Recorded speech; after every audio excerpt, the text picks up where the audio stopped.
goodness.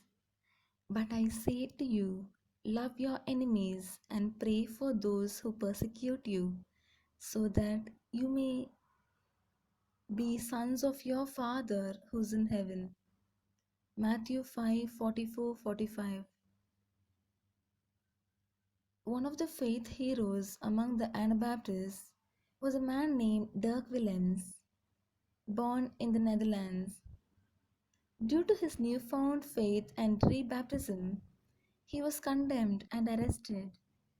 He was able to escape prison and cross a frozen pond, but a guard who had noticed his escape pursued him and fell into the icy waters, yelling for help.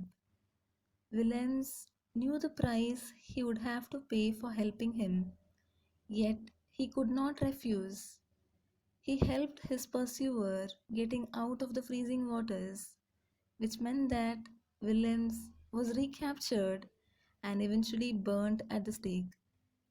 God's love for humans motivated the plan of salvation, which meant that Jesus died in our place while we didn't want anything to do with him. But God demonstrates his love towards us in that while we were yet sinners, Christ died for us. We did not deserve it, and we still don't. It is with this understanding that Jesus' followers are empowered to love their enemies and pray for those who oppress them.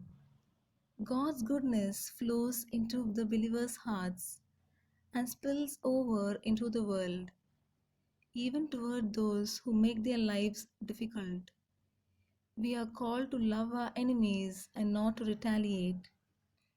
Note that the singular word enemy is changed to plural enemies in the next verse. The audience of Jesus would have had many different types of enemies, among them the Romans, as political oppressors and tax collectors who were considered traitors. Yet, by using the plural with no exceptions, Jesus makes an all empowering pronouncement. Love your enemies and pray for those who persecute you, so that you may be sons of your Father who's in heaven. For he causes his sun to rise on the evil and the good, and sends rain on the righteous and the unrighteous. A practical way of loving our enemies is to pray for them, imitating our Heavenly Father, whose goodness provides the sun and the rain on those who worship Him and those who don't. May the love that Jesus has bestowed upon us overflow towards our fellow men, even for those who persecute us.